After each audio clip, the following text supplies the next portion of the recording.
días. Vamos a seguir este noveno ciclo de conferencias UPM-TASI.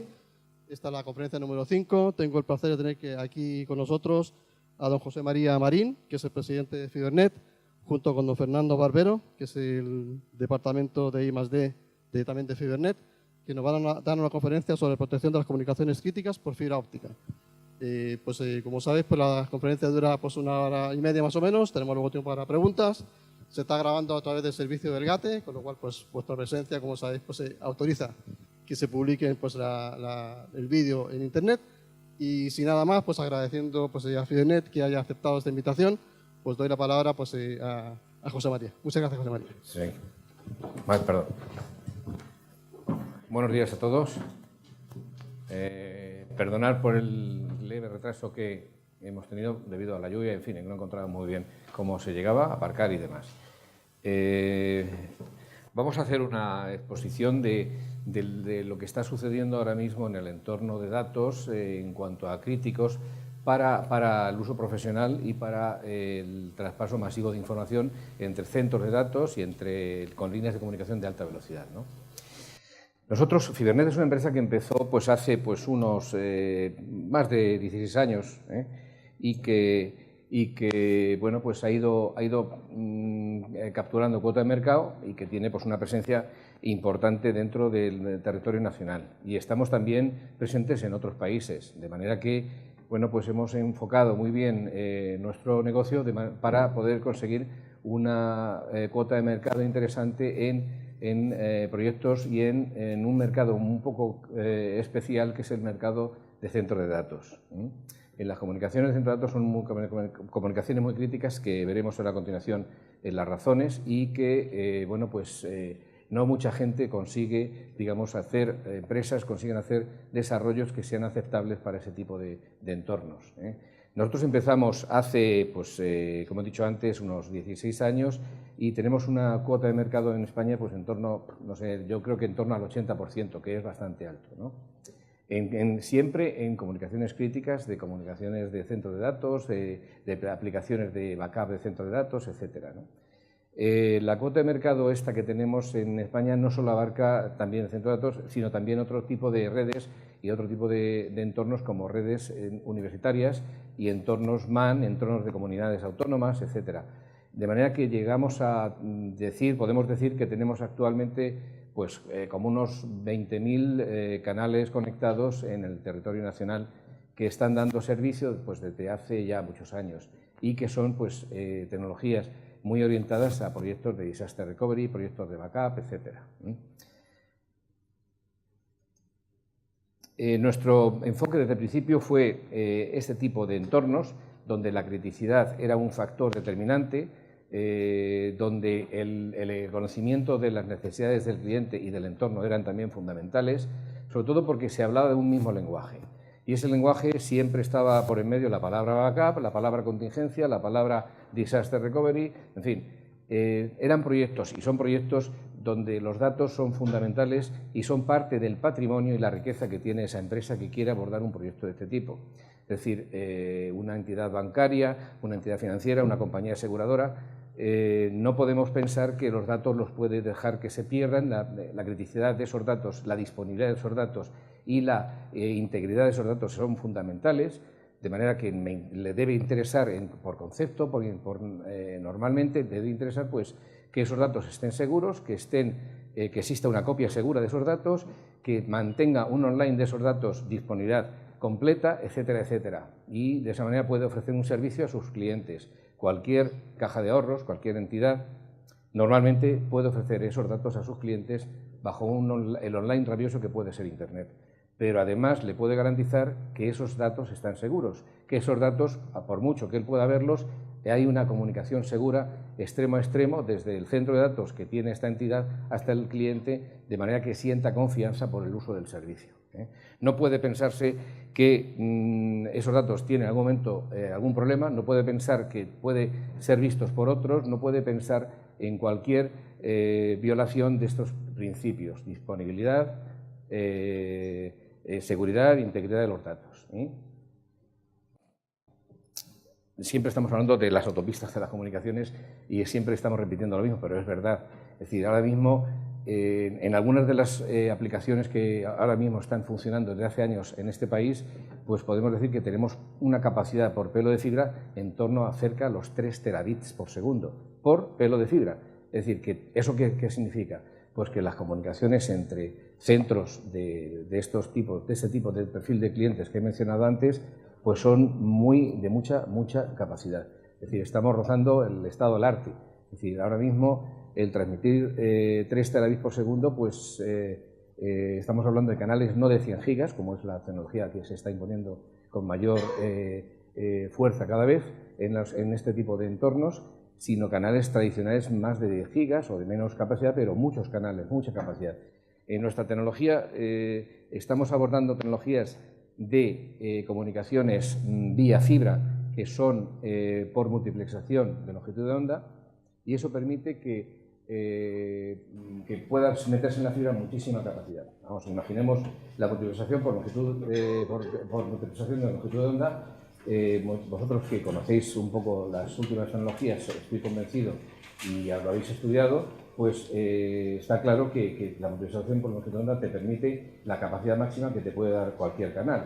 Es decir, una multiplexación de longitud de onda es pues que meto muchas señales de diferentes longitudes de onda dentro del mismo canuto, dentro de la misma autopista, que es la fibra. Y esa autopista, cada carril es un color.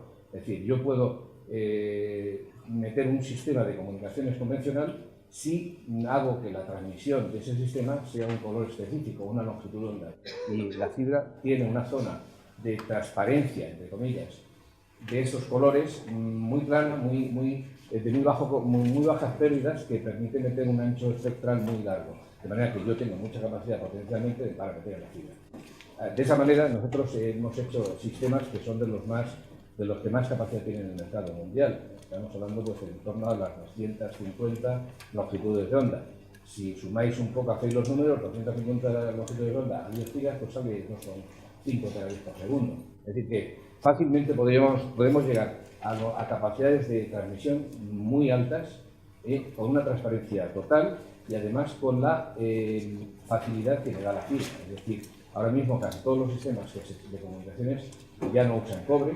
Los que usan cobre son de velocidades más bajas. El cobre ya no permite transmitir a mucha distancia con velocidades altas, y además tiene pérdidas, es más caro, en fin, tiene más facilidad de intrusión, por supuesto, y además es una tecnología que se va a quedar más en el centro del rack. Dentro del rack de un centro de datos puede haber cobre, pero ya salir del rack le cuesta más. Cada vez más el uso del cobre fuera del rack se ve sustituido fácilmente por la fibra.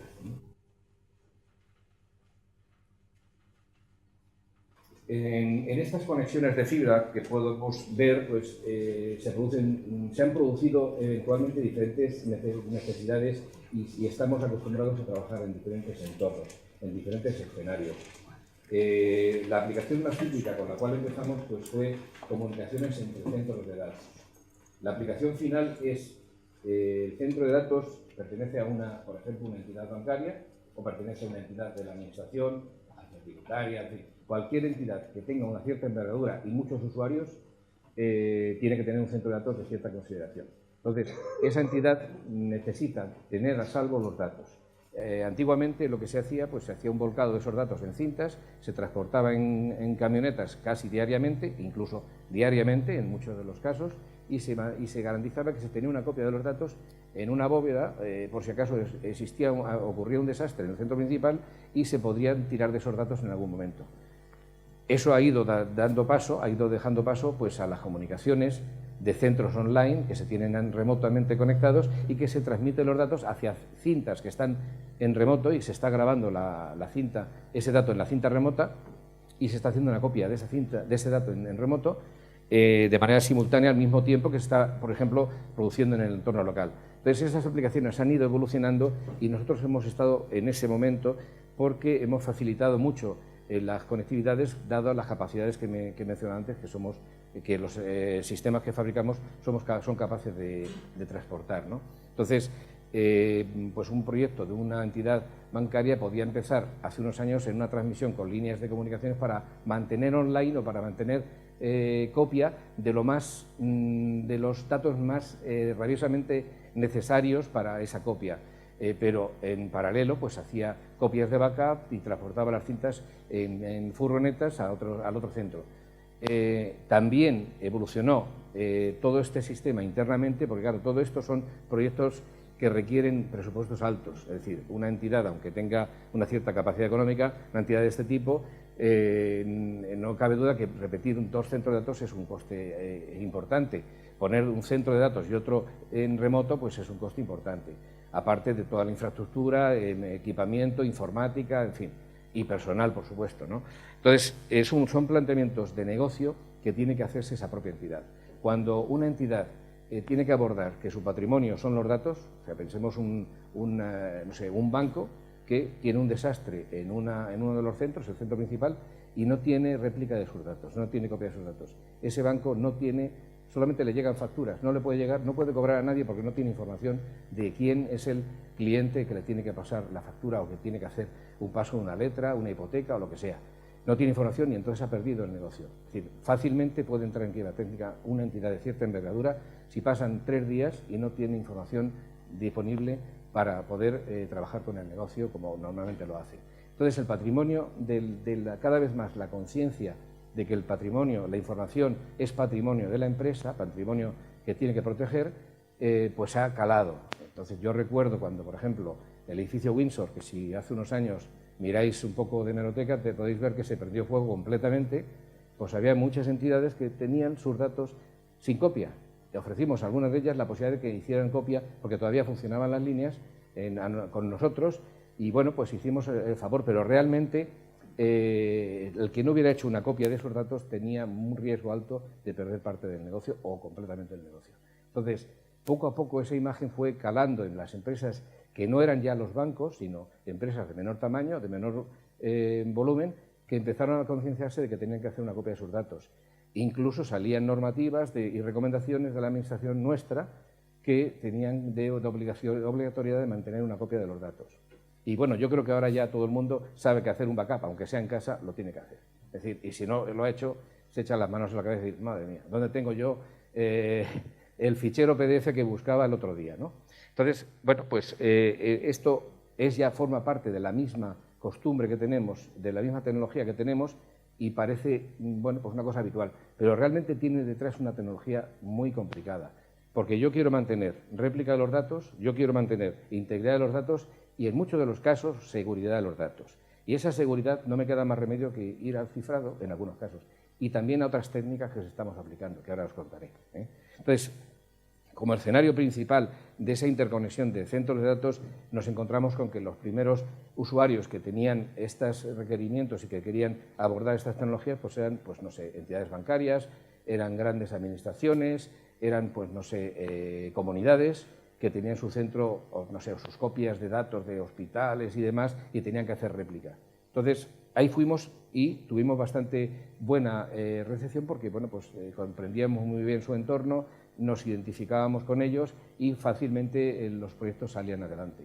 Y ese fue uno de los escenarios que encontramos primero, pero poco a poco fue calando más en el entorno LAN y SAN, porque a fin de cuentas la tecnología que estamos hablando es una tecnología para transportar información de manera transparente y de manera segura, ¿no? Porque siempre aplicamos los criterios de ruta principal, ruta de backup, doble fuente de alimentación, doble conexión si es necesario al usuario. El equipo del usuario tiene doble conexión de red, el equipo de usuario, si es una SAN, un entorno de almacenamiento, tiene también discos replicados, o sea, todo está redundado prácticamente, incluso el edificio. En caso de entidades de gran volumen, como he dicho antes, el edificio es parte de su informática, tiene un edificio principal y uno secundario. Y finalmente, esa sensibilización del entorno empresarial hacia estas necesidades de proteger la información, pues fue calando y prácticamente pues no se ha convertido en servicio que puede dar una operadora. Una operadora ahora mismo, Telefónica, por ejemplo, pues os ofrece un servicio de conectividad entre centros para dar ciertas capacidades de ancho de banda. Entonces, diseñamos también en su momento pues equipamiento que se adaptaba a este nuevo entorno, que era entorno de operadora. Entorno operadora que tenía que darte una capacidad, por supuesto, en función de una tarifa que que ofertaba, y esa capacidad te permitía una conexión transparente a través de la red de operadora entre extremo a extremo de tu centro y el centro principal.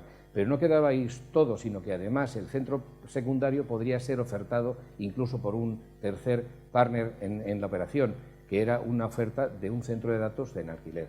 Tú podrías tener servicios de un centro de datos para meter tus discos, puedes copiar tus discos, y es ya un proyecto abordable económicamente por una empresa de tamaño medio que no tiene un centro secundario, pero sí necesita un sitio donde dejar con seguridad, siempre con las mismas constantes, seguridad, integridad y demás, los datos en un servidor o en un disco que tenga en un proveedor de este tipo de servicios. Entonces, abordamos también ese entorno, y ahora prácticamente encuentras que en el mercado te encuentras las 3 entornos de comunicaciones de alta capacidad. Finalmente, además de esto, pues paralelamente surgen los servicios de operadora que dan más seguridad a la conexión y que garantizan que la conexión está bien y que pueden ofrecer unos SLAs. Los SLAs pues, son los acuerdos que una operadora hace con una empresa para darle un nivel de servicio determinado, es decir, un compromiso de reparación en caso de caída, en un número de horas, etcétera, etcétera. Entonces, bueno, pues este tipo de tecnología Carrier Ethernet permite ofrecer al cliente, al usuario, un servicio de conectividad con una garantía de reparación, porque el equipamiento a la operadora le da una visibilidad de si hay alguna incidencia, alguna avería, dónde localizar la avería. Y tiene que ser con una tecnología Carrier Ethernet, porque los equipamientos estándares del mercado que encontramos, Ethernet, switches Ethernet, routers, normalmente no cumplen estas características y no se adaptan perfectamente al requerimiento de la operadora. Y la operadora, si se compromete con un nivel de servicio con el cual puede haber penalizaciones, por supuesto que tiene que tener monitorización de lo que está haciendo, del servicio que está dando. Bueno, entornos de comunicaciones críticas, por supuesto, son todos, pero algunos son, desde luego, mucho más críticos, porque está en juego no el dato solo, sino el negocio del cliente, como he dicho antes, el dato y después el negocio. Es decir, como hemos mencionado, el patrimonio de una empresa son la información.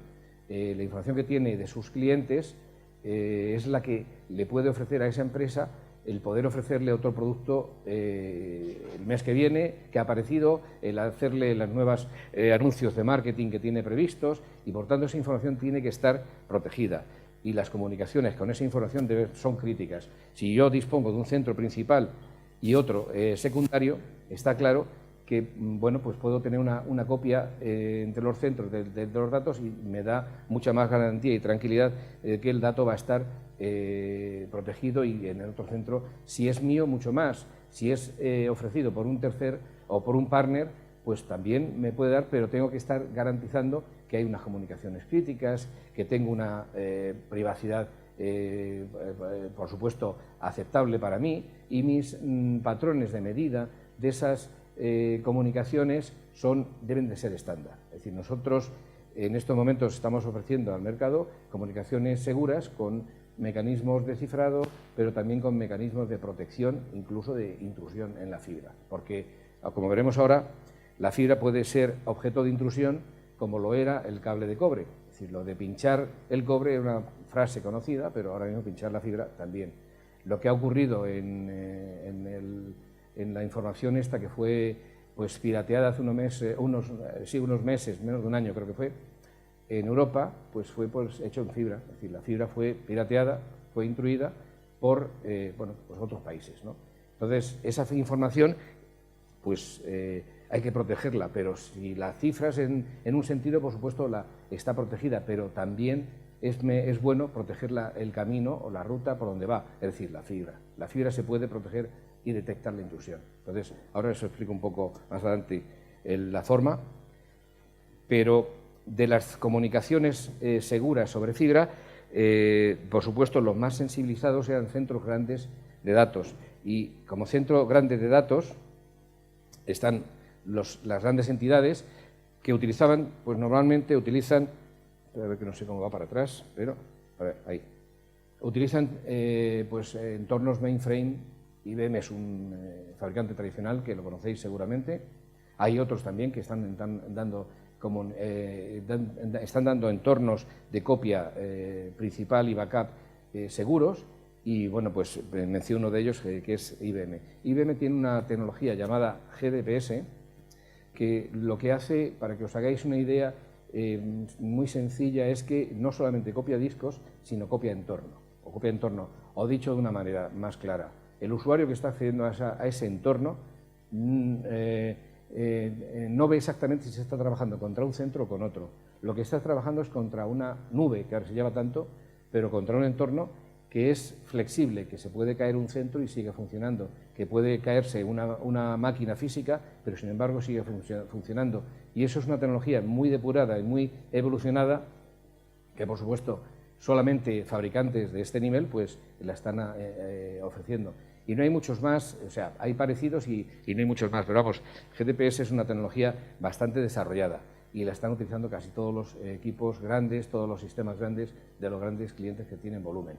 Volumen me refiero, muchas oficinas, muchas transacciones, muchos cambios en las transacciones, muchos movimientos en disco. Pensemos que la información, como los anchos de banda, han crecido exponencialmente. Y si estamos hablando de terabytes el año pasado, o hace 2 años o 10 años, ahora estamos hablando de petabytes y de exabytes de almacenamiento. O sea, por supuesto, para transmitir esa información entre centros de datos no me vale un cable, no me vale una fibra, me vale un sistema de comunicaciones de mucha capacidad, de capacidad de transmisión de lo que estamos hablando, de terabits por segundo.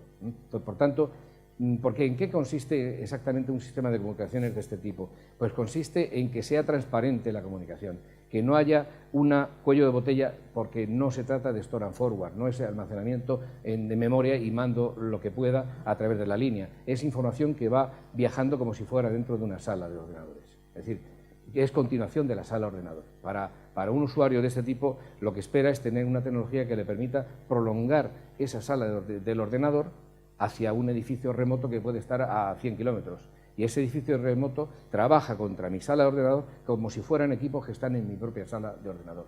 Es decir, las latencias, el viaje del dato a través de la fibra debe ser la menor latencia, el menor riesgo de intrusión, el menor riesgo de integridad. O sea, todo esto tiene que estar muy, muy asegurado. Entonces, sistemas, por ejemplo, de este fabricante, pues permiten realizar ese tipo de cosas. Por supuesto, y detrás las comunicaciones, como he mencionado antes, seguras, fiables y totalmente privadas.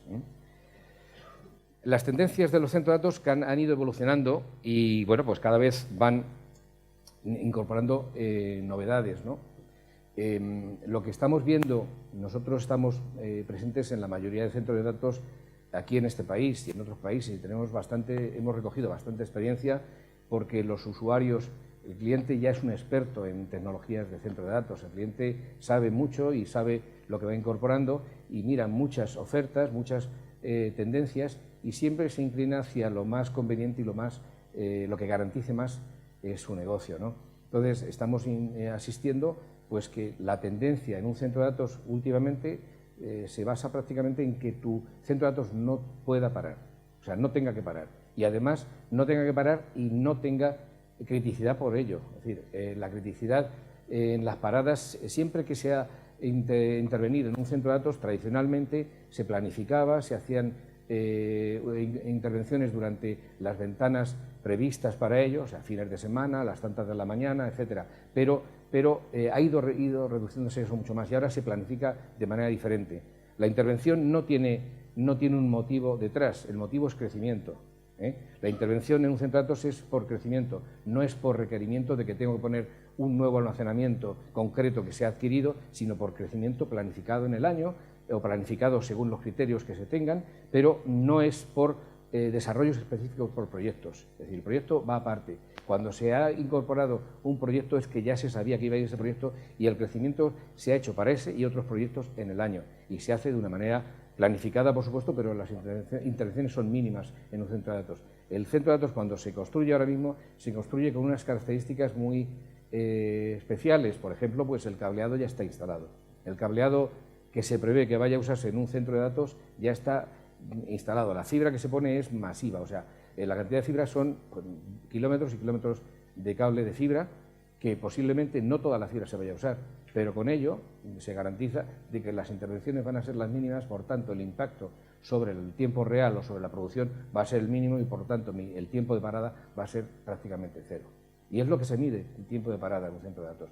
Esas criticidades que tienen todos estos datos, las comunicaciones y demás, hacen que el centro de datos pues, se convierta en algo muy exquisito, por supuesto, de un elevado precio y que cada vez más se incorporan tecnologías, pues, no sé, por ejemplo, sensormetría. Estamos nosotros ahora introduciendo sensormetría dentro de los centros de datos para detectar muchos de los elementos que nos van a garantizar que el centro de datos está continuamente funcionando. Es sensormetría, por supuesto, incorporada a fibra, es decir, no sensormetría en elementos activos, sino en componentes pasivos. Por supuesto, las capacidades, el 1 giga, el 100 megas que teníamos en casa, el ADSL de 2 megas, el 100 megas es poco, el giga que se habla en transmisión de fibra ya para la casa, el 100 gigas se está ya instalando en el centro de datos, ya existen. El 40 gigas que tuvo su vida va a pasar casi sin verse porque se va a saltar directamente a 100 gigas, porque ya se está oyendo los 400 gigas, como conexión de un solo canal. Imaginemos si ponemos 240 landas a 400 gigas, pues hacer las cuentas. O sea, las capacidades salen monstruosas. Por supuesto, la fibra tiene un límite que es el teorema de Shannon. O sea, si tenéis, digamos, el background de ingeniería, pues sabéis que tiene un límite también, como el cobre, ¿no? Pero estamos ya rozando ese límite y se están hablando de nuevas técnicas para incluso incorporar más información a la fibra. Por supuesto, estos centros de datos detrás tienen el consumo, que es otro de los inconvenientes, y es que, bueno, pues el cobre, como sabéis, el cobre ya se queda corto en cuanto a la transmisión, pero también el procesador no puede crecer más en velocidad. El procesador, los últimos años estamos oyendo de gigahercios de tal, a nivel doméstico me refiero, ¿no? Pero realmente lo que se está haciendo es paralizar. Es decir, paralizar a un nivel determinado de velocidad, de ancho, de capacidad de proceso de un procesador, te permite aumentar la capacidad de proceso. Realmente no estás superando la velocidad de proceso, pero estás aumentando la capacidad de proceso. Entonces, con paralizar el dual core, el quad core, todas esas tecnologías que nos estamos ya acostumbrados a oír, pues significa que tengo que aumentar la velocidad. Pero tenemos un límite y es que el cobre ya no puede dar más. En algún momento tenemos que dejar paso a la fibra o a la fotónica, que esa es la conclusión. Entonces, la fotónica vemos que va a ser el siguiente paso.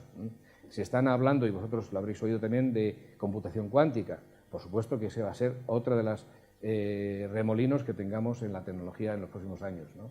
Es decir, que ya estamos en unos niveles en los cuales la computación, tanto como los datos, crecen, tanto como las comunicaciones.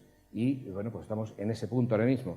Nosotros que vemos eso, pues vemos la necesidad también a la vez del consumo reducirlo, porque el consumo con respecto a la capacidad de proceso no crece igualmente, no crece linealmente, sino muchísimo más. El consumo crece muchísimo más y va a ser uno de los problemas que tengan los centros de datos del futuro, el consumo. ¿Cómo resolver el consumo cuando quiero computar una cantidad de proceso? Entonces, el consumo pues, ha despertado en todos los centros de datos la necesidad de que sean el consumo menor, el más optimizado y, por supuesto, monitorizado. Entonces, ya todos los centros de datos, normalmente los que tienen un cierto nivel, monitorizan en tiempo real su consumo para saber si están en un proceso óptimo, incluso para saber si hay algún pico de avería o algún pico de incidencia que pueda tener en su proceso. Hay muchos usuarios que en su centro de datos pues, monitorizan los procesos de tarjetas, los procesos independientemente. Estoy hablando de alguna empresa de un sector financiero que monitoriza las tarjetas, los procesos por móvil, o sea, los accesos que tiene por oficina normal, el proceso que tiene propiamente la CPU, y lo está monitorizando en tiempo real y ve curvitas y tal, curva media del año, y luego curvita de, ¡ay, tenemos un pico aquí! Y entonces se anticipan muchísimo más a las incidencias porque adelantan y pueden ver que hay encolamientos de procesos frente a otros días equivalentes en el año que no lo ha habido, y tienen que encontrar la justificación porque se deben de anticipar, antes de producirse una parada, se deben de anticipar a ese elemento extraño que ha aparecido en su monitorización. Las redes, no tengo que decir nada, que están, por supuesto, en continua transformación. Y el punto donde nosotros estamos haciendo ahora apostando es en la fotónica. Es decir, lo que vemos es todo lo que conlleva la seguridad de comunicaciones en fibra, las latencias que produce que producen en menor cuantía la fibra, el calor, el consumo que puedo tener en el cobre, pues estamos mirando hacia la fotónica. La fotónica, para que os hagáis una idea, estamos actualmente desarrollando circuitos que permiten integrar de la misma manera que un transistor puede dar lugar a un microprocesador. Estamos integrando elementos ópticos, láser, fotodiodo, etcétera, filtros ópticos en obleas de silicio y dan lugar a elementos más integrados y de mayor capacidad que hacen funciones más complejas. Por ejemplo, los 100 gigas ahora ya llevan circuitos fotónicos. Los 100 gigas que podemos ver en el mercado internamente llevan circuitos fotónicos, porque esa velocidad no se puede manejar a nivel silicio como antes, y tienes que utilizar más de la fotónica. Y la fotónica tiene muchas ventajas porque, bueno, pues te produce menos consumo, es más reducida el tamaño, no tiene mano de obra, tanto como pueda tener la circuitería, y entonces te salen más económico y además es más rentable. Entonces, la fotónica es una tecnología de futuro. Si tenéis oportunidad, pues es una recomendación para que estudiéis fotónica, porque por ahí hay una gran carrera. Estoy hablando seguramente contra o para personas que estáis en estudios ahora mismo de carrera, ¿no? Supongo. Bueno, pues eso es una recomendación. La fotónica es recomendable y si os gusta, pues puede ser muy interesante. Nosotros en este sitio pues hay 3 salas limpias, para que os hagáis una idea de que en la sala más limpia pues no se permite que exista una partícula de una micra en 1 metro cúbico. Es decir, en una sala, en un recinto de 1 metro cúbico, una partícula de una micra no puede existir, porque esa partícula se puede depositar sobre la oblea y estropea la pista que estamos haciendo. Esa pista va a ser como una fibra, en realidad es un camino para la luz, porque estamos interconectando elementos ópticos. Por tanto, si yo estropeo una producción, pues esa partícula no debería haber estado. Se exige unos filtros muy exquisitos para filtrar y unos sistemas de extracción y de inyección de aire a nivel laminar para que todas las partículas se eliminen de las salas. Como veis, hay una luz especial en esas salas y es porque esas salas se revela la placa que va sobre el silicio. Esa placa pues tiene sensibilidad a otro color de la luz y por eso se puede trabajar con ese tipo de luz. No puedo contar más de esto porque estamos más orientados al genérico, que es la criticidad de los datos, pero es muy interesante. Y si en algún momento queréis alguna más información, me tenéis localizarme. Sabéis vosotros que el tráfico de las redes ha crecido muchísimo, lo notáis en vuestros uso doméstico de las redes y cada vez queréis más transmitir más datos. El downstream tiene que ser grande, pero también queréis que sea el upstream porque en algún momento estáis pensando en poner alguna página web en vuestro mismo PC, ¿no? Eso es una realidad a nivel doméstico, imaginaos a nivel profesional. A nivel profesional crece muchísimo, he hablado antes de exabytes, pero es así, es decir, los datos están creciendo y eso tira del tráfico, porque ese dato no puede estar solo en un disco, no puede estar solo en una zona de almacenamiento, sino por necesidad de la estrategia de la empresa, debe tener una copia remota en algún sitio. Bueno, las fotónica, me salto esta referencia porque hemos dicho, vamos a ver, y antes lo digo igual, o sea, las infraestructuras del CPD son cada vez más dotadas de monitorización y de recursos de acceso, de monitorización de las salas, de temperatura, en fin, de todos los parámetros que son necesarios para mantener, para garantizar que ese centro de datos puede seguir operando. Y, por supuesto, vamos a hablar de la fibra securizada, que antes lo he mencionado. La fibra, vamos a ver, la fibra, como sabéis, la tecnología de comunicaciones en fibra es un transporte óptico sobre un elemento físico que tiene muchas ventajas, como por ejemplo la inmunidad a ruido, es muy fácilmente transportable en largas distancias, es decir, la fibra te permite 100 kilómetros, incluso en algún caso de nuestra experiencia tenemos instalaciones donde estamos comunicando ciudades simplemente a través de fibra, sin elementos intermedios de regeneración de la señal. Pongamos 150 kilómetros, 200, o sea, ese tipo de distancias las tenemos conectadas. Ahora mismo existen casos aquí en España, ¿no? Y para ello pues, se está utilizando equipamientos especiales, pero no obstante la fibra ya permite un cierto nivel de capacidad de transporte de mucha distancia. Es decir, está muy bien desarrollada ya y está muy evolucionada. Entonces, bueno, pues es un elemento de transporte que me garantiza que la integridad del dato, integridad eléctrica, es mayor que con el cobre, es menos sensible y es más inmune a ruidos externos, como podría ser, no sé, yo recuerdo antes que cuando llovía pues se caían las líneas, solían caerse las líneas de comunicaciones porque estaban basadas en cobre, y el cobre pues era sensible cuando había una zona inundada de unas conducciones, de una operadora, etcétera, etcétera. Entonces existía ese riesgo y por tanto la fibra ha resuelto ese riesgo. Hay un cambio importante en la tecnología en el pasado, y es que lo que ofertaba una operadora, por ejemplo, habéis oído seguramente hablar de X25. X25 fue un protocolo de comunicaciones muy interesante, muy potente, y se utilizó mucho en los centros de los datos de bancos, como he mencionado antes, entidades con muchas oficinas. ¿Y por qué? Pues porque el X25 tenía un protocolo de corrección de errores muy potente, y entonces tenía incluso varias etapas de protección, varias escalas. Según iba por equipamiento, hacía comprobaciones y hacía retornos de información, de manera que ibas manteniendo el dato de extremo a extremo muy bien protegido y llegaba con seguridad. Y había retransmisiones, pero llegaba. ¿Qué ocurre? Pues que, claro, las comunicaciones entonces fallaban mucho más y era necesario introducir protocolos de mantenimiento de protección frente a los errores. Estoy hablando de integridad de la señal, integridad de datos. Claro, vamos a ver, si esto ya de repente lo cambio y pongo fibra, ese protocolo no tiene sentido. Primero porque es lento y segundo porque es innecesaria la retransmisión, porque la fibra es un mecanismo de transporte de información bastante seguro y con bastante garantía de calidad, ¿eh? Entonces, la fibra garantiza la íntegra, pero puede tener intrusión. Es decir, si la fibra transporta rebotando el contraste, esto es una fibra curvada, ¿veis aquí? Bueno, pues lo que veis dentro es el núcleo de la fibra, donde viaja el láser, que tiene un extremo que se le aplica a un extremo. El sistema de transmisión es muy sencillo. Yo apago y enciendo un láser en el extremo de la izquierda, y en la derecha, donde está el receptor, pues yo puedo recibir ceros y unos, luz, apagado, encendido, y lo convierto, es decir, estoy transmitiendo un código. Normalmente superpuesto a esto hay un código de transporte, hay más capas de protección de esa información, pero no obstante es muy segura y muy fácil.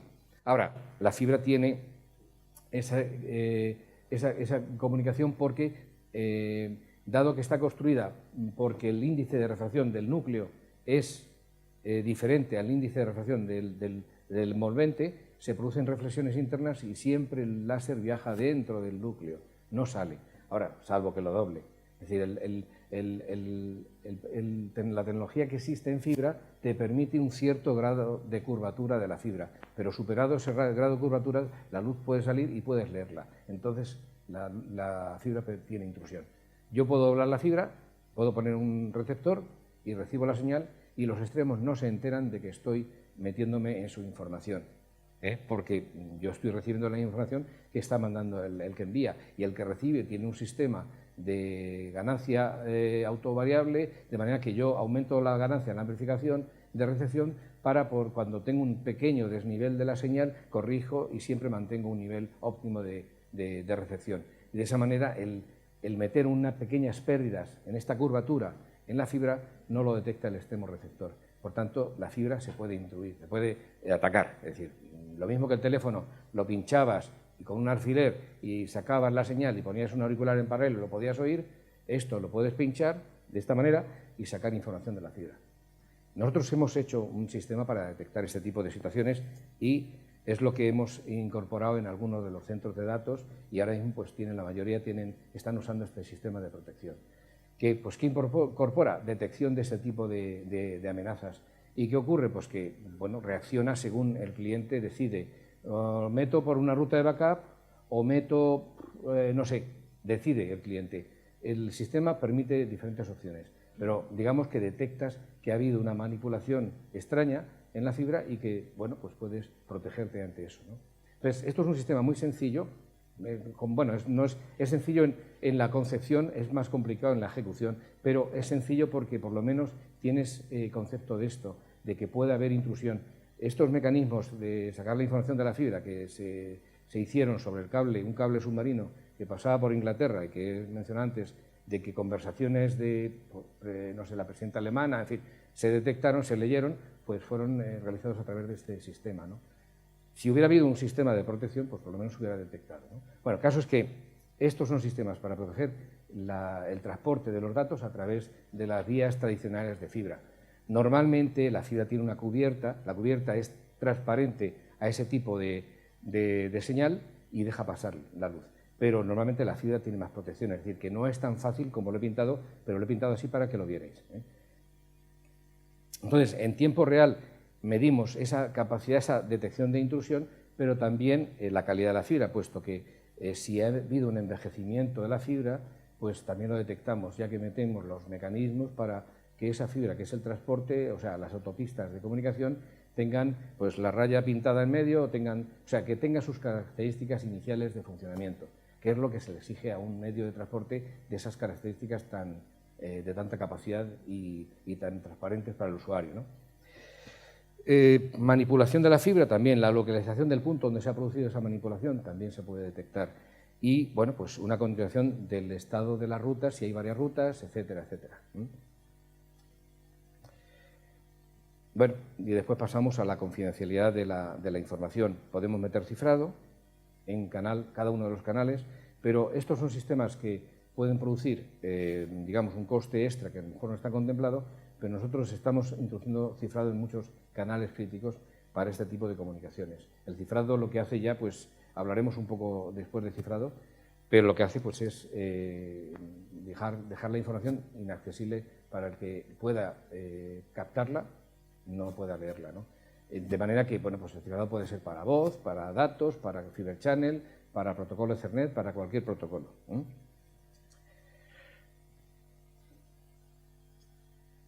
Y ya te dejo pasar a ti. Fernando es especialista en cifrado, os va a dar una visión de este cifrado y, bueno, para que veáis que además de proteger esa fibra, como he mencionado, pues existe la posibilidad de que cada canal pueda viajar de forma totalmente encriptada y que no sea transparente para los que puedan hacer la intrusión sobre la fibra. Bueno, encantado, y si tenéis alguna pregunta, después...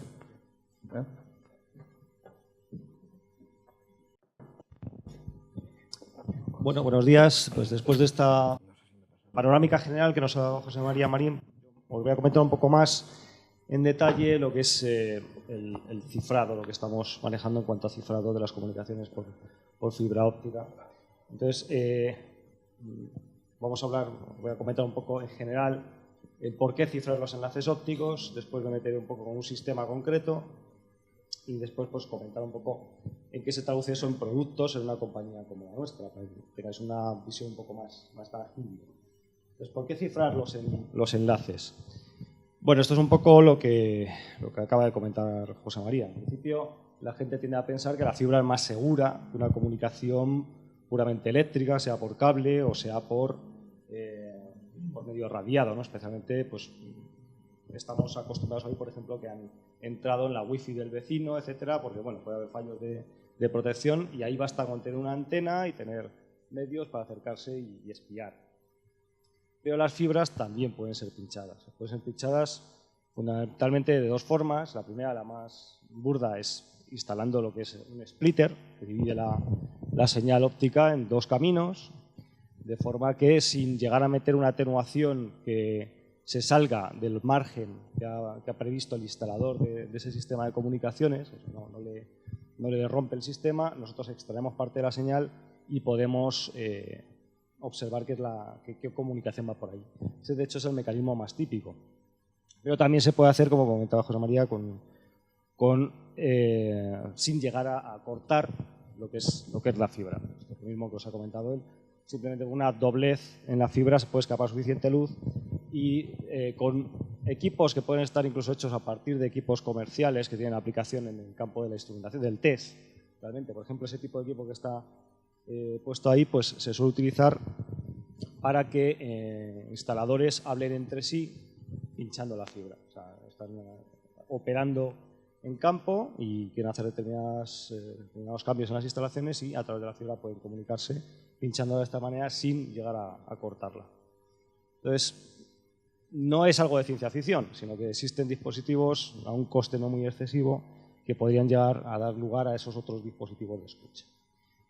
¿Queremos escuchar? ¿Alguien quiere escuchar lo que va por ahí? Pues bueno, el tema es que cuando hablamos de espiar no solo es lo posible que es, sino lo posible que es en función al interés que hay de escuchar y a los medios técnicos que tenga el que puede escuchar, ¿no? Entonces aquí ya estamos hablando de una cantidad de datos brutal y de una concentración de datos muy grande, porque con los canales de fibra van todo tipo de informaciones muy críticas. Entonces esto, pues bueno, es algo que se ha manejado, no es algo nuevo, sino ya muchos años hablándose del tema de espiar la fibra. Un caso muy sonado fue, por ejemplo, el submarino Jimmy Carter, hace ya 10 años, donde se especulaba, nadie puede saber a ciencia cierta si es así, pero bueno, en principio se había hecho para espiar cables submarinos, ¿no? Estamos hablando de que alguien se gasta, bueno, no los 3.000 millones que cuesta el submarino, pero sí que se hablaba de en torno a 1.000 millones de equipación adicional simplemente para espiar cables. Digamos que el espía no es alguien cualquiera. Esto hace poco, pues habréis oído hablar del Wikileaks, de las revelaciones de Edward Snowden, el exagente de la CIA, que trabajó para la NSA. Y bueno, pues entre los papeles que salieron, pues quedaba claro, dentro de los proyectos de espionaje americanos y consensuados especialmente con Inglaterra, ¿no?, que no solo obtenían información directamente de proveedores de servicios, aliados de la administración como Microsoft, Facebook, etcétera, sino también directamente pinchando los cables. También dentro de ese proyecto de espionaje de pinchar los cables, bien es cierto que muchas veces se contaba con la ayuda de fabricantes de equipamiento. O sea, por ejemplo, aquí está Cisco, AT&T, HP, etcétera. O sea, digamos que todo el mundo está ahí un poco ayudando a esas organizaciones. Entonces, ¿qué espían? Está claro. ¿Quiénes espían? Pues pueden ser estos o pueden ser gente con unos intereses incluso menos claros que el tema de luchar contra el terrorismo, etcétera, sino simplemente pues, robar datos a un banco, robar historias médicos, lo que sea. Entonces, ¿qué se puede hacer? Se puede tener seguridad física, que es pues, localizar los sitios por donde pasa la comunicación, pues que tengan en principio recintos controlados, que se hagan en la fibra empalmes mejor que conectores, porque es algo menos manipulable. Detecciones de posibles manipulaciones, que se ha hablado antes. En el caso de nuestra empresa, pues hay un producto llamado CyberSec que va orientado a eso, a detectar todo tipo de cortes, variaciones de atenuación, etcétera, para saber cuándo alguien está intentando meterse ahí y desviar la ruta, cortar la comunicación o lo que sea. Y finalmente, pues cifrar los datos para que si alguien puede mirar algo no se entere de nada. Entonces, ya centrándonos en el cifrado, ¿cómo ciframos los datos? Pues bueno, una manera que está muy impuesta ya es a través de una serie de tecnologías que conoceréis más o menos, o al menos habréis oído hablar de ellas, que están en el mercado, todo el mundo ha oído hablar de HTTPS, en fin, de una serie de protocolos como TLS o IPsec, que es un caso muy concreto de cómo proteger las comunicaciones a nivel de capa IP, ¿no? Entonces, estas soluciones en general son muy buenas, o sea, son protocolos que están muy bien pensados, son completos, etcétera. Pero también es cierto que no están libres de vulnerabilidades. O sea, de hecho hay constancia de ataques que han sido exitosos contra ese tipo de protocolos. En esas revelaciones de Wikileaks, por ejemplo, pues aparecen casos en que han logrado espiar comunicaciones. ¿Esto es porque esté mal hecho? No. Realmente el protocolo está bien diseñado, el sistema, pero por ejemplo, si nos fijamos en IPsec, veremos que es una tecnología muy compleja. Tiene un montón de opciones de configuración. Puedes elegir distintos protocolos, o sea, distintos algoritmos de cifrado, distintos algoritmos de autenticación, distintas formas de comunicarse las claves. Hay un montón de opciones de configuración y, bueno, pues no siempre se configura adecuadamente, a veces se dejan opciones por defecto que no son las más seguras, a veces hay fallos incluso a nivel del sistema operativo. Entonces, a veces hay ligeros huecos por donde colarse. Pero independientemente de eso y de que el sistema IPsec que sea más o menos seguro, nadie nos quita el que podamos reforzar esa seguridad cuando los datos son extremadamente críticos. Entonces, podemos añadir un cifrado hardware de la comunicación por fibra que no nos va a afectar a los recursos que tenemos en nuestros centros de datos, etcétera, que no introduce una latencia perceptible y que refuerza esos protocolos que ya podamos estar utilizando, digamos, más habituales. Entonces, un poco nuestra propuesta es que los equipos que damos en cuanto a protección de la fibra serían como una capa adicional sobre esos protocolos más tradicionales que vienen a proteger la zona más insegura. O sea, cuando una empresa está comunicándose entre dos centros suyos, pues tiene una red local que es un ámbito más o menos seguro, una zona de transmisión de comunicaciones que es más segura todavía, pero una vez que salen a la calle la fibra puede ir por cualquier sitio y en principio uno puede pensar que cualquiera podría meterse ahí a pinchar, ¿no? Entonces, ¿por qué no poner una capa adicional que proteja esos datos que son tan importantes, tan críticos para nosotros? Bueno, ahora os voy a contar un poco un sistema criptográfico concreto orientado a esta aplicación. Es una comunicación de un enlace punto a punto de fibra óptica. Pensando que la mayoría sois alumnos de aquí, lo intenté hacer un poco didáctico. Entonces, no sé si me habré pasado, espero que no, y si no, bueno. Creo que tenéis una asignatura de criptografía, ¿no?, en este semestre, o algo por el estilo. Pues bueno, un poco que sirva de complemento. En principio, temas generales, criptografía. ¿Qué es eso de la criptografía? Pues siempre nos vamos a pensar en cifrar, en cambiar los valores de los datos, etcétera. De hecho, incluso la Real Academia de la Lengua dice arte de escribir con clave secreta o de un modo enigmático. O sea, para empezar es un arte, ya no, ni siquiera es algo tecnológico. Bueno, va más allá que eso, ¿vale? En la Wikipedia hay definiciones un poco más completas que vienen a reflejar el hecho de que no solo es cifrar, sino que es todo un conjunto de técnicas que vienen a querer garantizar una comunicación segura en presencia de adversarios. O sea, junto a la cifra, pues está también la autenticación, la gestión de claves, etcétera. Y todo eso tiene que estar acompasado y tiene que ser fuerte. Un sistema seguro es tan seguro como lo sea el peor de sus elementos, el menos seguro. ¿Qué amenazas tenemos que tener previstas? ¿A qué amenazas nos tenemos que enfrentar? La obvia es que nos escuchen. Estos diagramas supongo que los habréis visto ya en más de una ocasión. Siempre los dos extremos de la comunicación suelen llamarse Alice y Bob, A y B. Y el que está escuchando pues es un eavesdropper, que suele representarse por if. Bueno, pues la amenaza más normal es que nos escuchen, pero también se puede poner a alguien en medio, hablando con los dos y haciéndose pasar por un agente válido, digamos. Eso sería el man in the middle. Hay un tercer ataque, que es el hacer que dejen de funcionar las cosas, el denial of service. Y eso es muy típico cuando tenemos un sistema informático complejo, con muchos puertos por los que poder entrar y por los que poder tumbar una comunicación, un proceso de datos, una web, lo que sea, pero que en este caso que os voy a comentar tiene un poco menos sentido, porque es un enlace punto a punto de comunicaciones. Pues bueno, el denial of service más fácil sería pegar un hachazo a la fibra, ¿no? Eso es mucho menos complejo que introducirse por un puerto. Bueno, y dentro de estas técnicas que hay que aplicar hay un concepto que la gente que no está acostumbrada a hablar de esto puede tener equivocado, que es que cuanto más oscuro es el tema, más seguro. Cuanto menos se sepa, mejor, más protegidas están las cosas. Bueno, en criptografía la realidad es justo la contraria, en principio, al menos a nivel de los algoritmos que fundamentan esa criptografía. ¿Por qué? Porque los algoritmos son muy complejos y es fácil que escondan algún problema que quien los ha diseñado no los ha visto, no ha visto esos problemas. Incluso puede haber alguien que diseñe algoritmos y meta dentro virus, digamos, metan comportamientos que faciliten el espionaje.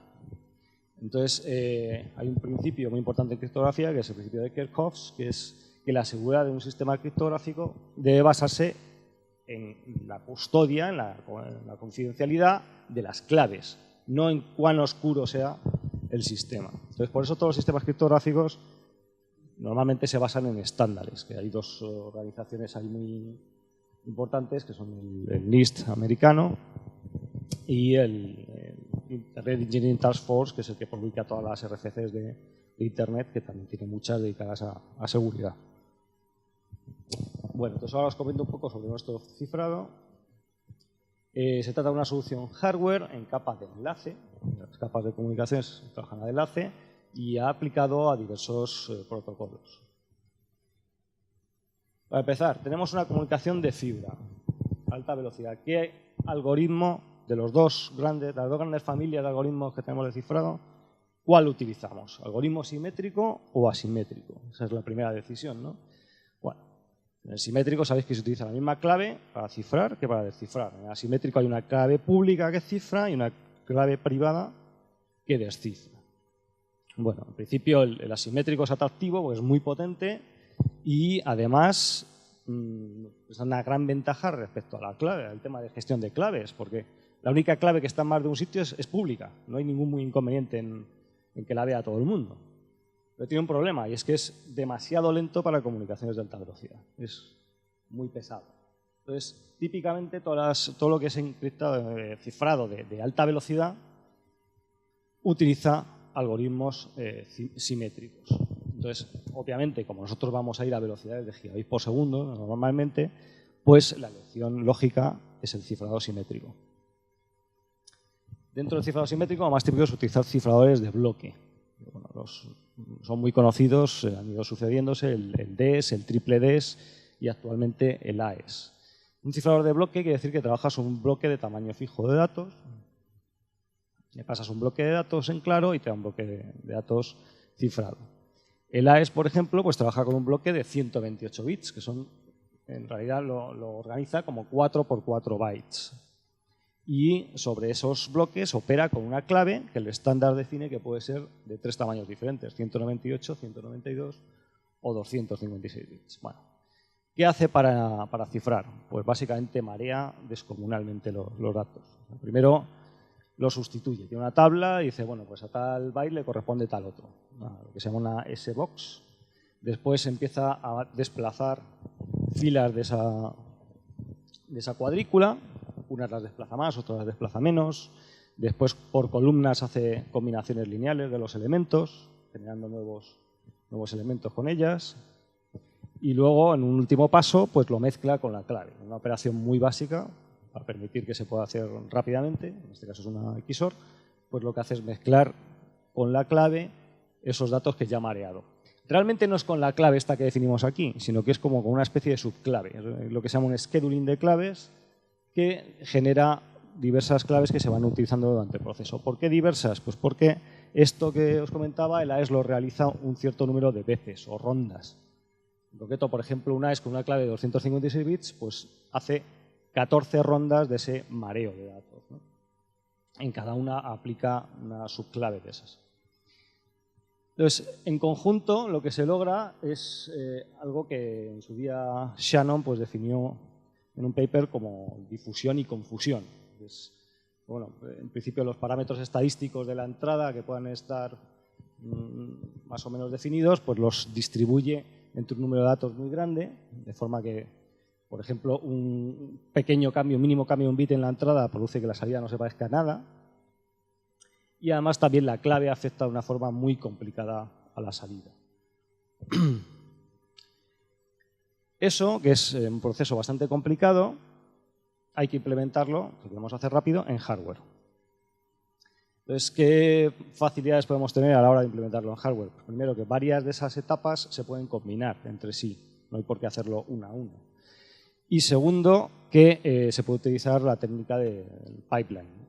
Haciendo igual que un micro tiene un pipeline para ejecutar más rápido las instrucciones, pues aquí también, por ejemplo, las sucesivas rondas que tiene que operar un AES se pueden hacer en pipeline y cuando en un instante de tiempo uno de los bloques, una de las etapas de hardware está operando con el bloque N, otra está haciendo las rondas anteriores del bloque N más 1, otra la ronda anterior del bloque N más 2 y al instante de tiempo siguiente pues se van pasando la pelota. Es el típico pipeline, vamos.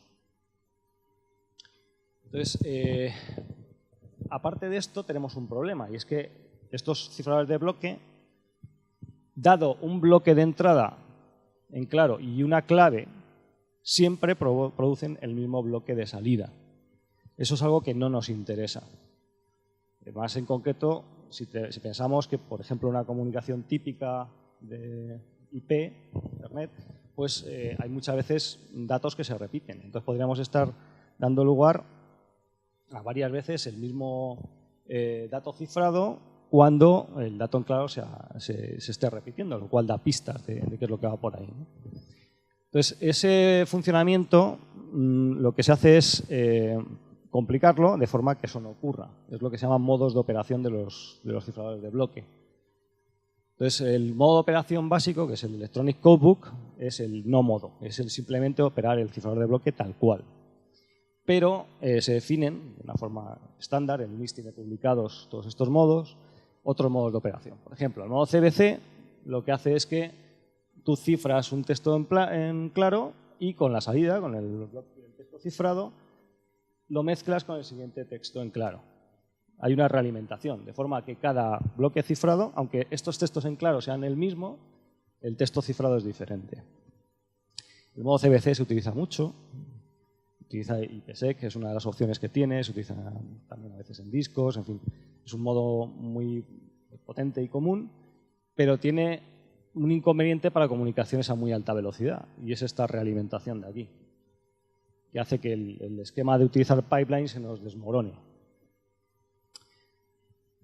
Entonces, tenemos una realimentación, tendríamos que hacer todo un tirón, ¿y cuánto tiempo tenemos? Pues pensad, por ejemplo, que un canal de comunicación a 10 gigabits por segundo, de los N que pueda llevar la fibra, se traduce en que un bloque de 128 bits hay que procesarlo en 12,8 nanosegundos. Hacer 14 rondas de esas infernales en 12,8 nanosegundos. Se pone un poco cuesta arriba.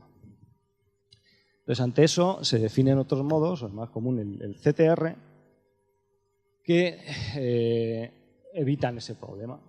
El modo CTR lo que hace es, en vez de cifrar los datos, yo lo que hago es cifrar una secuencia que conocen ambos extremos, típicamente un contador, y mezclo esa secuencia cifrada con el texto en plano, y eso es lo que mando como texto cifrado. Entonces aquí no hay ninguna realimentación y el pipeline sí que se puede mantener. Además tiene otra ventaja añadida, por ejemplo, este modo, que es que se puede utilizar tanto para el cifrador como para el descifrador el mismo bloque cifrador de AES. O sea, no necesitamos hacer las operaciones inversas, que es lo que haría normalmente el descifrador. Todas esas operaciones de mareo de los datos, hacerlas al revés. Bueno, ¿qué protección nos da un AES? Pues en general se puede decir que es un algoritmo muy bien pensado. Realmente fue el resultado de un concurso público, digamos, hecho por el NIST.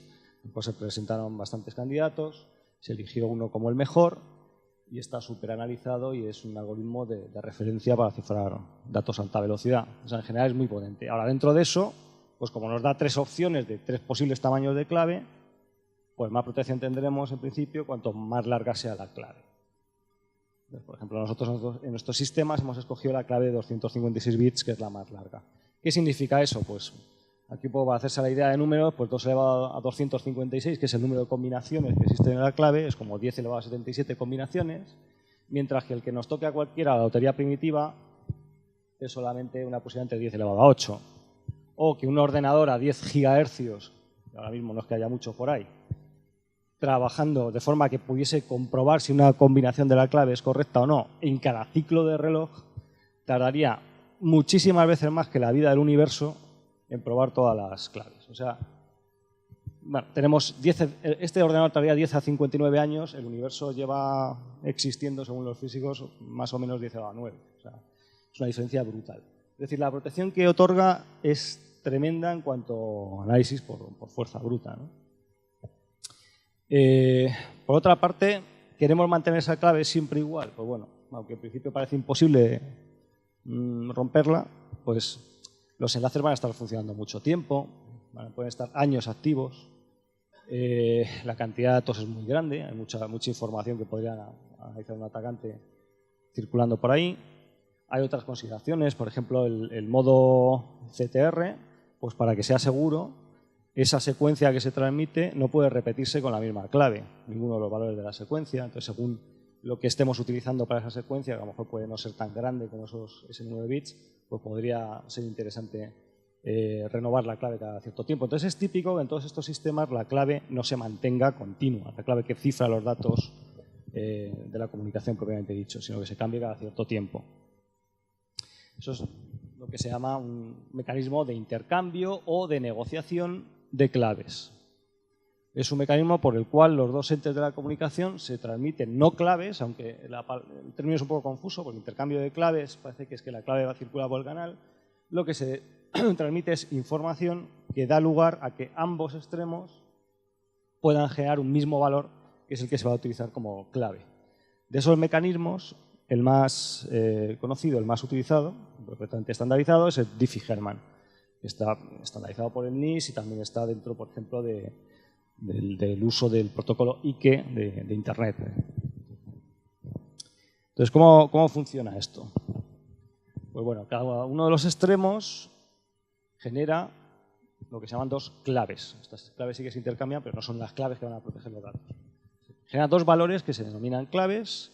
Se genera una clave privada, que es aleatoria, un número aleatorio, y una pública, que está generada a partir de él. Y la clave pública la manda a un extremo al otro. El otro extremo hace lo mismo, genera su clave pública que la envía y su clave privada correspondiente. Y a continuación los dos extremos mezclan la clave pública del otro con la privada de uno mismo y eso les da el mismo valor, que va a ser lo que de verdad sea la clave que cifre los datos, lo que se llama clave de sesión, la clave que aplicaremos a la AES. ¿Cómo se hace eso? Pues bueno, la matemática que hay por debajo, en cuanto al menos el mecanismo Diffie-Hellman estandarizado, es lo que se llama criptografía de logaritmo discreto, ¿no? El DLC. Entonces, hay dos opciones en función de exactamente qué matemática se usa, el Finite Field Cryptography o bueno, las curvas elípticas. Entonces, en cualquiera de los casos el procedimiento es similar. O sea, por ejemplo, en el caso de FFC, pues lo que se hace es que la clave privada es un número aleatorio y la pública es un número fijo elevado a ese número aleatorio. Eso es lo que le manda a B, Alice a Bob, el G elevado a.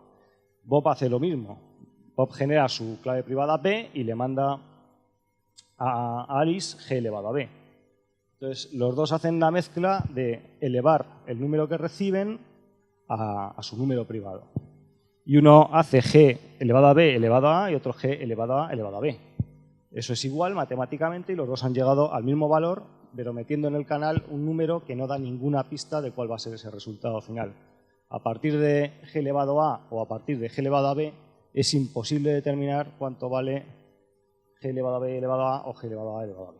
Necesitas tener la otra parte, la parte privada. Las curvas elípticas son similares, pero en este caso se trabaja en un grupo de puntos finito que corresponde a una curva elíptica y en vez de ser una cosa elevada a otra, pues es un punto de la curva que se suma n veces, o sea, se multiplica por un valor, etc. O sea, es algo similar. Entonces, por ejemplo, pues en nuestros sistemas, para que os hagáis una idea, el intercambio de claves se produce en tiempos inferiores a un minuto. O sea, cada menos de un minuto la clave de la AES cambia. O sea, es una clave difícil de romper y que está cambiando continuamente. Y todo ello se hace sin interrumpir lo más mínimo la comunicación ni afectarla en nada. Pero aquí tenemos un problema. Si para definir la clave del AES lo que estamos haciendo es intercambiar una serie de mensajes, ¿cómo sabemos que estamos hablando de verdad con el otro interlocutor y no se ha puesto alguien en medio y estamos intercambiando los mensajes con él? Estamos negociando con él cuál va a ser la clave. Bueno, pues para eso podemos utilizar procedimientos de autenticación. Entonces, la autenticación permite, mediante la firma de los mensajes que se envíen, garantizar que el que está al otro lado de verdad es quien tú esperas que esté. Entonces, una autenticación nos vale tanto para, en el caso de un enlace de fibra óptica entre dos tarjetas, una en cada ubicación, pues nos vale tanto para autenticar la tarjeta en el otro extremo antes de empezar la comunicación, como para continuamente esos mensajes de control que permiten modificar la clave de la AES, pues garantizar que se están haciendo de verdad con quien se quiere. Entonces, bueno, una forma de hacer ese firmado. Pues partimos de lo que se llaman funciones de hash, que lo que hacen es coger un mensaje de un tamaño, en principio cualquiera, y condensarlo en lo que se llama un digest, un resumen, una huella digital, un campo de un tamaño fijo que condensa ese mensaje. Esto es parecido a lo que en comunicaciones tenemos como un CRC, solo que está hecho por unas funciones que están orientadas a criptografía. Funciones de hash criptográficas que han sido analizadas fundamentalmente ¿en qué sentido? Pues en el que, dado un digest de estos, sea increíblemente difícil el cambiar este mensaje por otro y que te dé el mismo resultado. Es muy difícil hacerlo. Ejemplos de estos algoritmos pues son MD5, SHA1, SHA256, en fin, hay muchos. Por ejemplo, es muy típico encontrarse cuando uno va a bajar software de Internet, pues que la web del proveedor del software tiene ahí el ejecutable, el instalador o lo que sea, y después tiene directamente impreso en un fichero o lo que sea, un código, muchas veces se utiliza el MD5. Entonces tú te bajas el ejecutable, corres una pequeña aplicación que se puede encontrar muy fácilmente, que lo que hace es recorrerse todo el ejecutable y generar este digest MD5. Entonces compruebas contra el que tiene publicado el publicador del software. Si está bien, pues te quedas tranquilo. Si no está bien, te mosqueas y dices, a ver si me han metido un virus, mejor no lo ejecuto.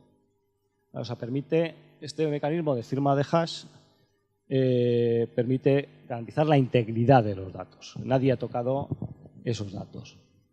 Ahora, si combinamos ese procedimiento de hash con una clave, obtenemos, lo que obtenemos en este caso se llama un Message Authentication Code, un MAC.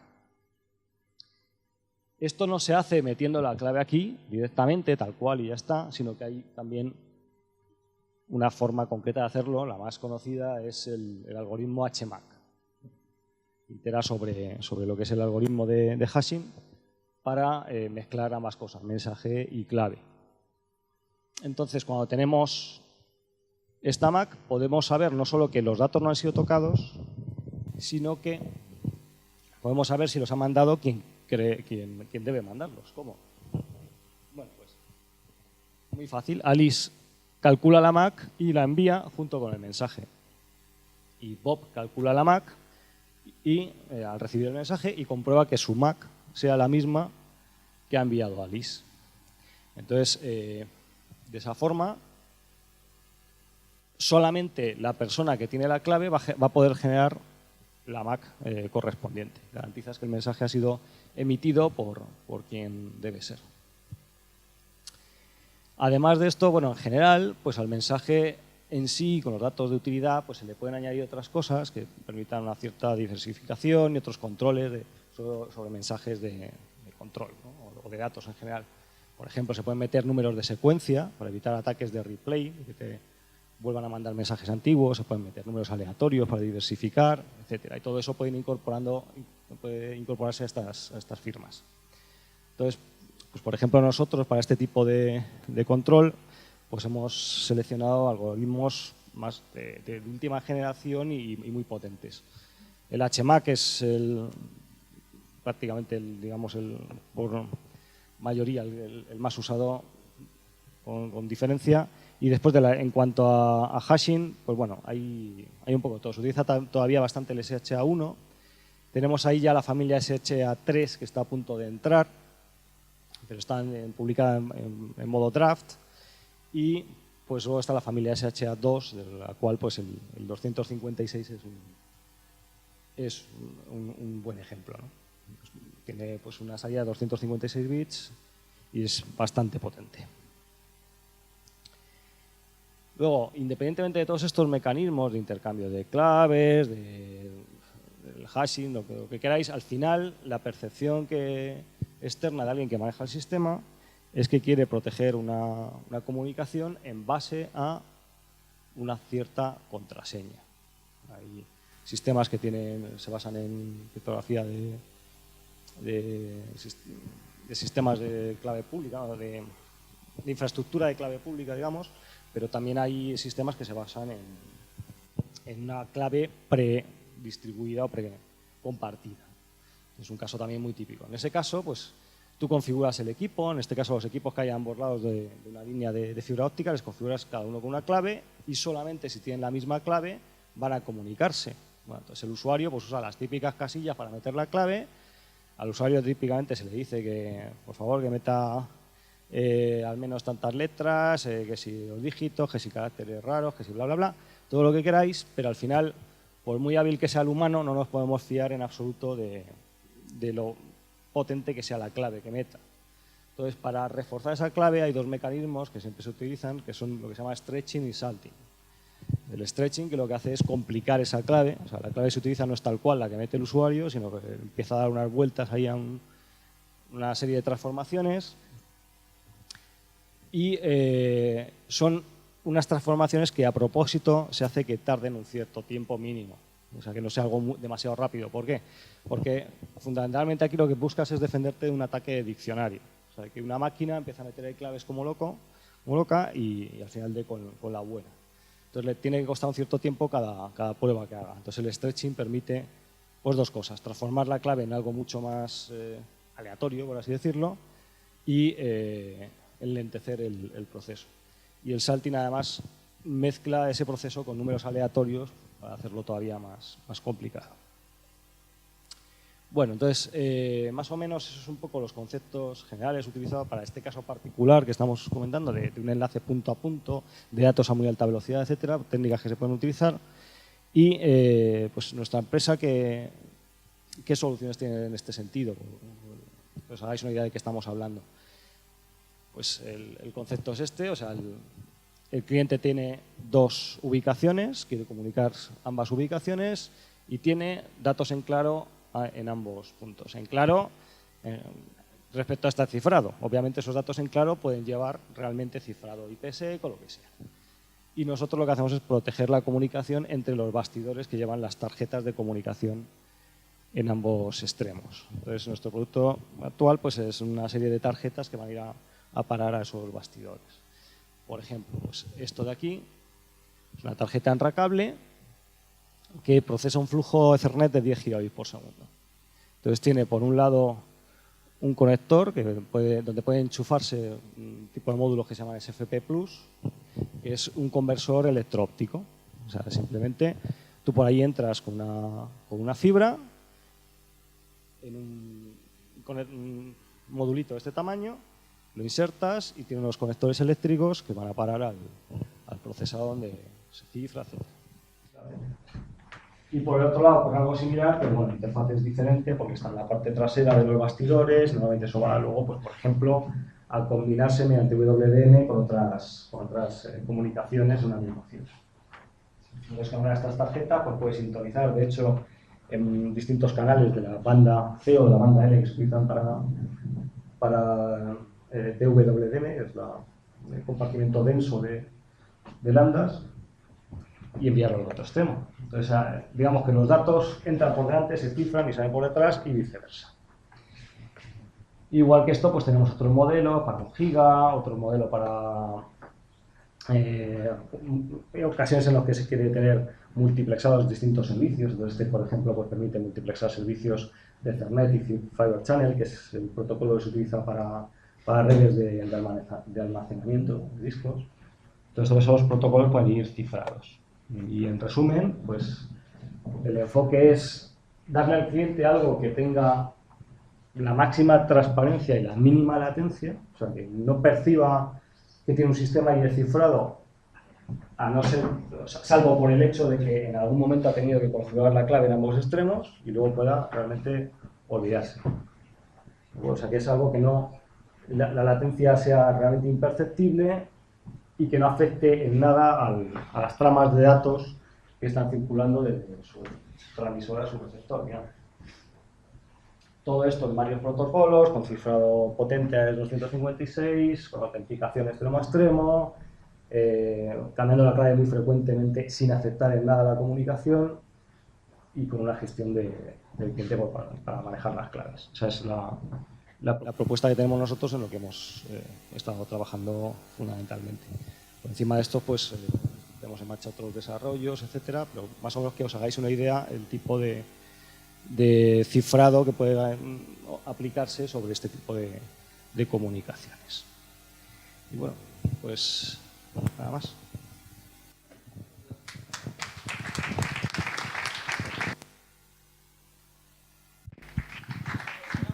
Bien, muchas gracias. Tenemos 15 minutos para preguntas. ¿Tenéis preguntas?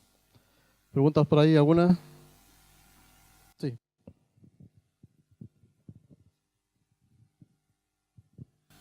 Hola, buenos días. Habéis dicho que la fotónica va mucho más rápido que la electrónica, vamos, y a mí me resulta difícil de creer que esos bastidores que cifran y descifran no introduzcan una latencia significativa. Y incluso si no lo hacen, yo creo que tienen que ser carísimos, ¿no? ¿No es así? No sé si podéis decir algún precio o algo. Bueno, estamos hablando de precios altos para los usuarios que estamos aquí, por supuesto, pero son para aplicaciones industriales, para aplicaciones Sí, yo de digo, pero empresas, para un proveedor de servicios de Internet, para hacer una idea, vamos. No sé si es posible. Bueno, no te podría dar un precio exactamente, pero ten en cuenta que en un proyecto de estos de un banco, por ejemplo, que decide montar un centro de datos para backup, nosotros somos una parte minúscula de ese proyecto en el precio, en el coste. Un edificio nuevo, un centro de datos, mainframes, ordenadores que valen, pues no sé, millones y millones, ¿no? Nosotros somos una parte pequeña realmente, por tanto no es el punto significativo para esas aplicaciones. Y la fotónica, en principio, va más rápido porque, va más rápido, va a la misma velocidad de la señal que le entregues. Y tú le entregas una señal que viene por fibra óptica. Lo que pasa es que es más eficiente, es decir, consume menos, se calienta menos y por tanto es más eficiente, ¿no? Pero bueno, pues la fotónica va a sustituir porque es que es la vía de escape, es decir, no tenemos muchas más alternativas. Se habla del grafeno, el grafeno también puede ser otra vía para aumentar la velocidad del proceso. Se habla del procesamiento cuántico, que eso también va a traer aumentos de capacidad de potencia de cálculo muy grandes, es decir, eso por supuesto, pero todavía no estamos en el punto en el cual el entrelazamiento cuántico sea algo controlable. Hace, pues no sé, unas semanas ha aparecido una noticia de que ahí la Universidad de Japón pues ha conseguido hacer un chip para entrelazamiento cuántico. Bueno, hasta que no lo vea montado en una placa todavía queda mucho. El CSIC aquí en España ha conseguido transmitir mediante el entrelazamiento cuántico para utilizarlo en clave de transmisión de claves cuánticas. Es decir, nosotros estamos también metidos ahora mismo en proyectos de este tipo para conseguir transportar la clave en los sistemas de cifrado por clave cuántica. O sea, ahí los precios, por supuesto, es decir, hacer un cohete para ir a la Luna es caro, claro, pero es que es tecnología punta. Es decir, estamos tocando tecnología que existe en otros países, en algunos países, a nivel iniciático como aquí, o sea, estamos empezando y estamos viendo que tiene un potencial tremendo. Pero vamos, el precio es un factor, pero no es el determinante, ya que los proyectos detrás son de mucha envergadura, ¿eh? Y luego, otra pregunta, pero ya está en el ámbito de negocio. ¿Creéis que vuestro negocio sobre la fibra se va a ver afectado por la quinta generación de telefonía de comunicaciones móviles o creéis que son cosas distintas que no...? Son compatibles, o sea, uno usa al otro. Es decir, yo para transportar toda la información que puede llegar a través de las tecnologías 4G o lo que quiera venir, voy a hacerlo por fibra. Es decir, la fibra es la gran autopista para todas las comunicaciones. La fibra no va por el aire, es la única diferencia con respecto a la ventaja que puede tener comunicaciones móviles, ¿no? Pero es la carretera que me lleva al destino. Es decir, yo tengo capacidad para transportar por la fibra muchísima gigabytes de información. Y además hay una cosa, y es que cada vez se está inventando también mecanismos nuevos de transporte para meter más información. Es decir, que también está vivo, es decir, esa tecnología no está parada, está moviéndose. Si las comunicaciones móviles aumentan en ancho de banda, pues la fibra, por supuesto, también aumentará también. Y no sé, te puedo decir que últimamente pues, se está pensando incluso en transmitir, modulando los modos, es decir, en fibra monomodo y en fibra multimodo, para transmitir todavía más capacidad de información. Y estamos en no estamos en los límites de transporte, pero sí, La fibra actual tiene una capacidad de transporte determinada y ahí se está acercando. Pero es que la fibra está evolucionando también. Es decir, si ahora mismo existe una viajando a través de fibra que viajando a través del aire. Es decir, como cosa no tan anecdótica, en ocasiones en las cuales hay un intercambio de datos en mesas de compra, de acciones y de venta en la bolsa, pues llegar antes o bloquear antes una compra o una venta de un valor puede tener un punto de ganancia de una agencia frente a otras. Entonces, en muchos casos, en Estados Unidos, pues han utilizado enlaces de radioenlaces, aunque tengan menos capacidad, precisamente porque es más rápida la información, viaja más rápido. Como un 30% más rápido, vamos, la velocidad a través del aire es como en el vacío, 300.000 kilómetros por segundo. En la fibra es en torno a los 200.000. En la que existe actualmente, o sea, en la fibra de última generación. En la anterior, pues viajaba todavía más despacio, como en 100.000 kilómetros por segundo. Pero en la que existe ahora mismo es 200.000 más o menos. Si hacéis los cálculos, 5 microsegundos es el tiempo que tarda en recorrer en un kilómetro esa distancia, ¿no? Y el dato se transmite a esa velocidad. Luego, la latencia de un kilómetro son 5 microsegundos, pero per se, porque la fibra tarda eso. ¿Preguntas? Bien, mientras pensáis alguna pregunta, el departamento de I+D, aquí pues casi todos son informáticos que están a punto de encontrar trabajo. ¿Cuál es el trabajo típico de un informático? ¿Cuánta gente tenéis trabajando? ¿Qué es lo que hacen? ¿Cuál es el futuro, más o menos en esa línea? Bueno, de informático pues hay trabajo a distintos niveles. Por ejemplo, nosotros la mayoría de las tarjetas que tenemos incorporan FPGAs que tienen un microprocesador embebido.